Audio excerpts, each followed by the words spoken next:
కలిసి రండి అంటే రారు, మీరు అక్కడి నుంచి వాళ్ళని తరలించొద్దు అంటారు. మీరేమో జూబ్లీ హిల్స్, బంజారా హిల్స్లు, జన్వాడల లేకపోతే ఎర్రవల్లి ఫామ్ హౌజులలో విశాలమైన భవంతులలో మీరు ఏమో బతుకుతారు, వాళ్ళు మాత్రం మూసీల్నే ఆ మురికిలోనే మునిగి చావాలనా అని నేను అడ్డుకునే వాళ్ళని. ఇవాళ నరేంద్ర మోడీ గారు సబర్మతి రివర్ ఫ్రంట్ గుజరాత్లో కట్టుకుంటాడు, ఢిల్లీ బీజేపీ ప్రభుత్వం యమునా నది రివర్ ఫ్రంట్ కట్టుకుంటుంది ఢిల్లీలో, యోగి ఉత్తరప్రదేశ్లో గంగా నది ప్రక్షాళన చేస్తాడు. మరి తెలంగాణ ప్రజలు మూసి ప్రక్షాళన చెయ్యొద్దా? మోడీ గారు చేస్తే గొప్పెట్లా, తెలంగాణ ప్రభుత్వం చేస్తే తప్పెట్లా అని నేను అడుగుతున్నా.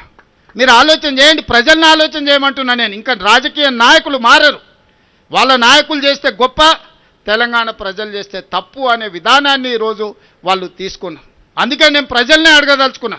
తొందరలోనే ప్రజల దగ్గరికి మా అధికారులను, మా ప్రజాప్రతినిధులను పంపిస్తాం. మా నగరంలో ఉన్న మా అనిల్ యాదవ్, మా మేయర్ను, మా డిప్యూటీ మేయర్ను, మా ఎమ్మెల్సీలను, మా దయాకర్ని, అందరిని, మా పొన్నం ప్రభాకర్ని మూసి పరివాహక ప్రాంతంలో ప్రజలతో ఆత్మీయ సమ్మేళనం ఏర్పాటు చేస్తా. వాళ్ళ జీవితాలకు ఒక మంచి వెలుగునివ్వాలనుకుంటున్నాము. ఇవాళ మనం ఫ్యూచర్ సిటీ అని ఒక గొప్ప నగరాన్ని నిర్మించుకోవాలనుకుంటున్నాం. కావాలంటే వాళ్ళందరికీ ఇతర ప్రాంతాల్లో ఇండ్ల పట్టాలిచ్చి వాళ్ళకి ఇండ్లు ఇస్తాము. మూసీలో ఎందుకు ఆ మురికిలో బ్రతకాలి?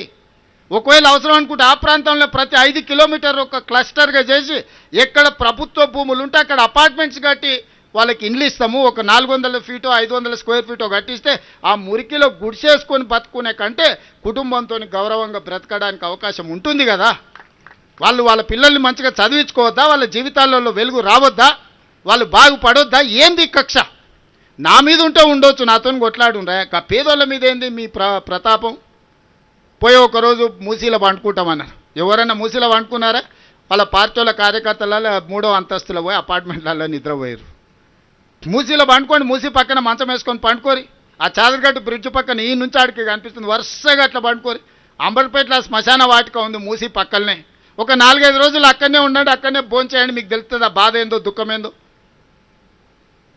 అందుకే ఈ వేదిక మీద నుంచి ఈడున్న వాళ్ళకంటే వింటున్న వాళ్ళందరికీ నేను చెప్పదలుచుకున్న, హైదరాబాద్ నగరాన్ని ఆనాడు నిజామే అంత గొప్పగా ఉస్మాన్ సాగర్, హిమాయత్ సాగర్ కట్టి మూసి ప్రక్షాళన చేసి మూసి పరివాహక ప్రాంతంలో అద్భుతమైన కట్టడాలతోని ఉస్మానియా యూనివర్సిటీ నుంచి మొదలు పెడితే ఉస్మానియా హాస్పిటల్ వరకు, హైకోర్టు వరకు, సిటీ కాలేజ్ వరకు, చార్మినార్ ప్రాంతంలో ఉన్న వ్యాపార సంస్థల్ని వారు మనకు ఒక గొప్ప వారసత్వ సంపదగా ఇచ్చిండు.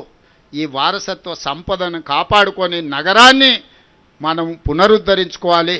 ఇదంతా వదిలేసి కొత్తది నిర్మించుకుంటూ పోతే పాత వారసత్వ సంపద ఏం కావాలి?